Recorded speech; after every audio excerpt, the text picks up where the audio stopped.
میرا رب فرماتے ہیں ان الذین یخشون ربہم بالغیب، وہ لوگ جو اپنے رب سے ڈرتے ہیں پر بن دیکھے ہی ڈرتے ہیں۔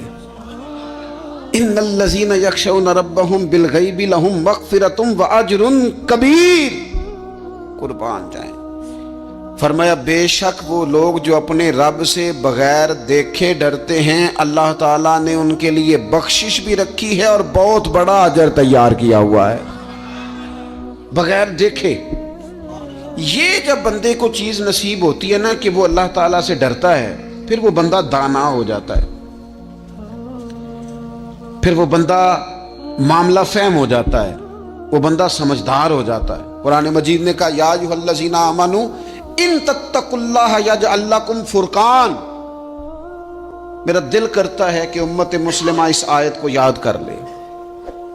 رب فرماتے ہیں اے ایمان والو، اگر تم اللہ سے ڈرو گے نا تو اللہ تعالیٰ تمہیں حق اور باطل میں تمیز کرنے کی قوت عطا فرما دے گا۔ تم اپنے دل میں رب کو جواب دینے کا تصور پیدا کرو، اللہ تمہارے فیصلے درست کرا دے گا۔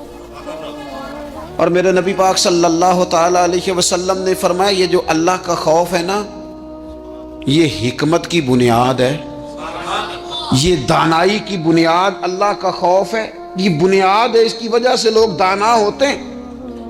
اگر وہ رب کریم سے ڈرنے لگے تو اللہ انہیں بصیرت کی روشنی دے گا۔ کیوں فیصلے درست تھے سارے سیدنا صدیق اکبر کے؟ اس لیے درست تھے کہ ان کے دلوں میں رب کا خوف موجود تھا۔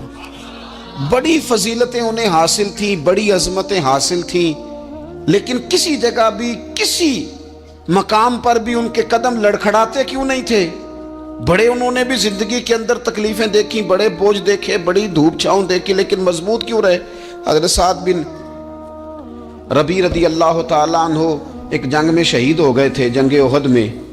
تو ان کی بیٹی ایک دن آئی حضرت صدیق اکبر کے پاس، امیر المومنین کے پاس کسی کام سے، تو جناب سیدنا صدیق اکبر رضی اللہ تعالیٰ عنہ نے چادر بچھا کے اس بیٹی کو بٹھایا، اور خود حضرت صدیق اکبر چادر سے نیچے بیٹھ گئے، خود زمین پہ ہیں، اسے آپ نے اعزاز کے ساتھ کپڑے پہ بٹھا رکھا ہے۔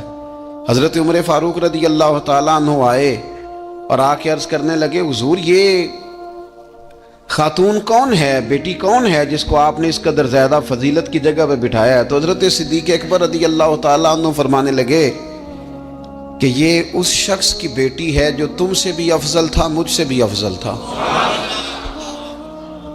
تو حضرت عمر فاروق رضی اللہ تعالیٰ عنہ عرض کرنے لگے حضور ہم تو یہ سمجھتے ہیں کہ نبیوں کے بعد سب سے افضل آپ ہی ہیں، تو یہ جو آپ سے بھی افضل تھا اس کا کیا معنی ہے؟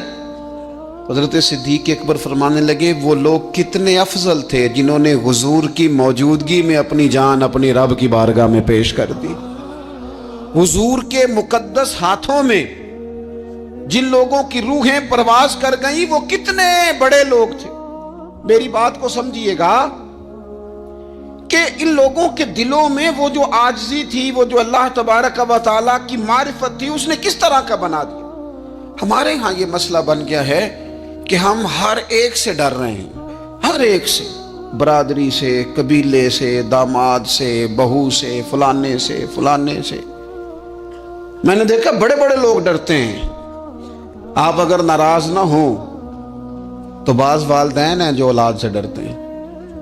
ہاں میں نے کچھ ایسے دنیا دار پیر دیکھے ہیں جو مریدوں سے ڈرتے ہیں، میں نے ایسے لیڈر دیکھے ہیں جو اپنی عوام سے ڈرتے ہیں۔ کیوں؟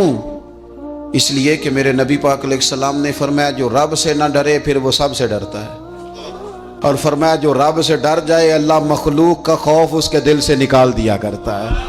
یہ رب سے نہیں ڈرا تو یہ سب سے ڈرا ہے، اگر رب سے ڈرتا تو کسی سے نہ ڈرتا۔ اور حضور فرماتے ہیں دو خوف اللہ جمع نہیں کرے گا۔ تم اگر بے خوف زندگی گزارنا چاہتے ہو نا دنیا میں تو ایک خوف پیدا کر لو، وہ رب کا خوف ہے، بے خوف ہو جاؤ۔